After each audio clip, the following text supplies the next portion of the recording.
Okay, well, have a short video for you guys here about some important issues for the 5.7 engine. My car is 5.7 Toyota Tundra. It's 2012. I was cruising back from a long trip, and had an issue where the heater, where the car went over the regular temperature.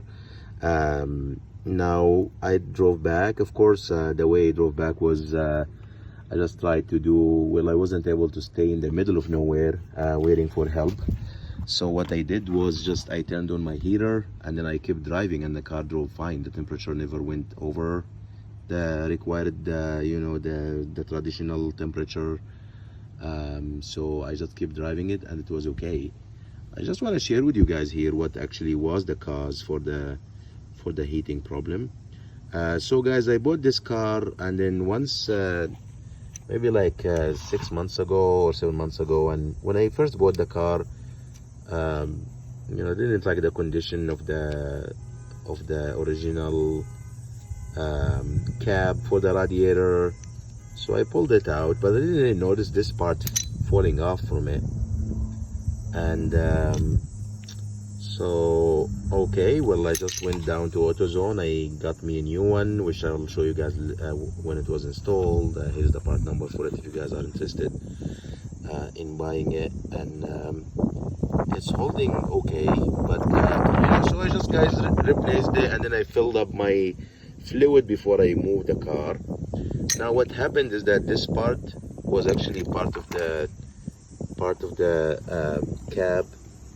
It goes on like this, and then it fell off, and then inside the radiator, and then when I filled out the radiator with the fluid, it looks like it traveled with the upper, it went through to the other side for the upper hose for the radiator. So I'll show you guys that here installed in the car.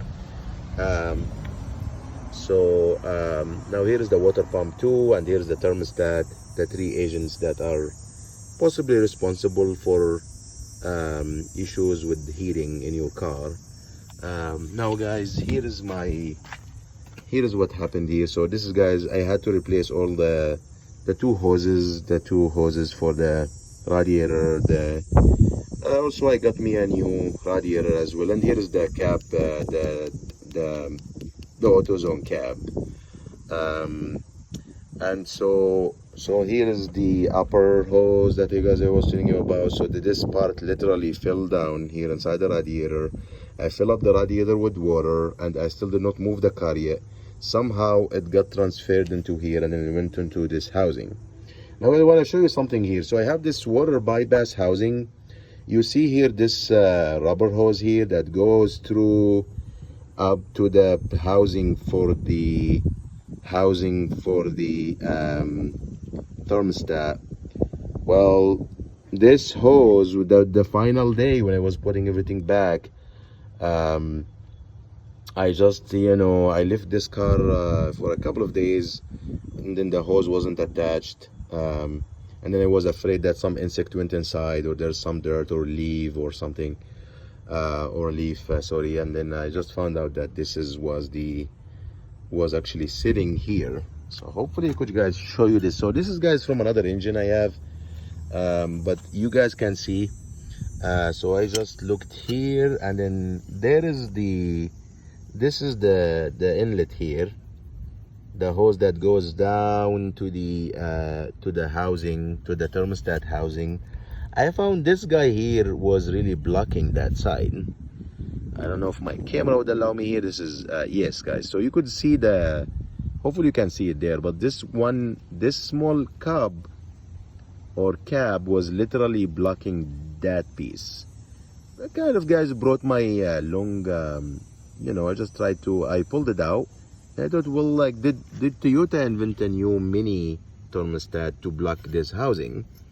And with further inspection, I was looking online, different diagrams we have, and that actually never happened. And so this is literally, guys, was blocking this one here inside here.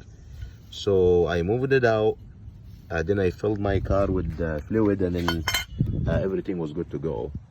Car never overheated. I had to drive in the in the high temperature, like we are still in the summer, So actually, well, the end of summer now. But I kept driving it, nothing happened ever after. But this is, guys, is the hose here. This is the hose, and you guys can see here that it attaches to the housing here. So this was blocked, and no, Toyota doesn't have a mini thermostat. And well, it could have been a good thing, because I ended up looking at the fluid here was really bad in the car. I got that fluid replaced, and then I don't know if you guys can see it here, but there's a new water pump. I ended up also finding out that the fan clutch was also bad, so I had that one replaced. And then the bracket for it too was kind of loose and making noise too, so I had it replaced. So the bracket is new, the clutch is new, the radiator is new, the water pump, the thermostat also has to be replaced. And this could have been a good thing for the car, but just guys, to let you know here that sometimes heating problems could be different things. Here's the thermostat here that I removed that wasn't functioning fine. Now this has been off the truck since what, like maybe like 2 weeks ago.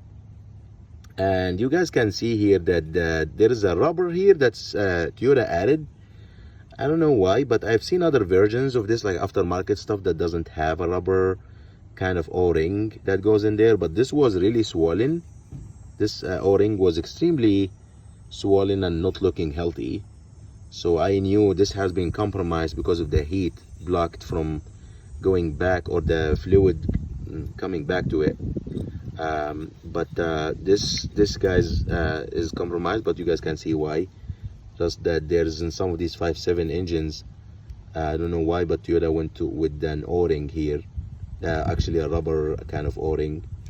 And now it dried up a little bit. It looks okay. I know in the camera here it doesn't though. Look at this area here is swollen and coming out almost. So it's not functioning as it should be, and all because of this little cap, guys, causing this heat problem in the car.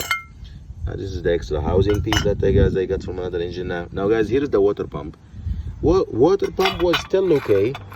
However, it's still the original one. This is a truck with 280,000 miles, but you guys can see here crystallized water, actually antifreeze, started making its way to the hole here, where it's kind of like dripping from time to time. It's not bad. It would have been still okay for another 6-7 months, depending on your driving. So it's original OEM part.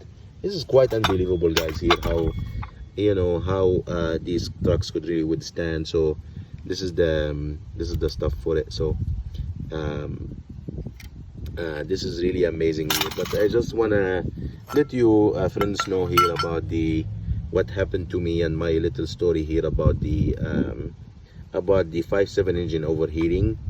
And so it could be just some dirt that falls into your radiator, and it could cause problems in the system.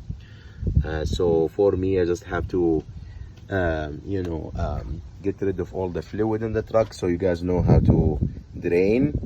But my drainage points for the block were a little bit hard to work on, and I think I just used the BB blaster, and then I had it overnight, and it was easy to use. One of them is there, and now there are other videos on YouTube, guys, that will inform you about the locations for these, so I'm not gonna go through that. But just use BB blaster a day before or two, and then keep applying it until you get rid of the issues with actually removing all the fluid. Now I just used Toyota fluid here in the truck or on all my cars. Unfortunately, the aftermarket stuff, I didn't find anything that's pink, the pink antifreeze. I didn't find anything that's really good in the aftermarket world out there. So all of my stuff here is aftermarket, friends, or actually from now this is the ASIN pump. I know it's kind of original, well, an original manufacturer, but it's still considered aftermarket. It's not OEM from Toyota. So I use a lot of aftermarket stuff when it's like a radiator. There's no need to spend $300-400 on buying a radiator. You could just get an aftermarket one with warranty, and it's not hard to replace. So I'm not also gonna show you how to replace this one, but the antifreeze, I think you do want to get the Toyota stuff if you can. if you have a deal with your Toyota dealer there, or some provider who can provide you these for a good price. I think I spent $40, or well, $34, I think, more or less, from the Toyota dealer here in our area to actually buy gallons. I think it took almost 4 gallons of fluid, so it takes a little bit. So I need to, so in order to, also I had to remove these two for the heater core, and then I had to just basically push some air in there, and then just the fluid came out.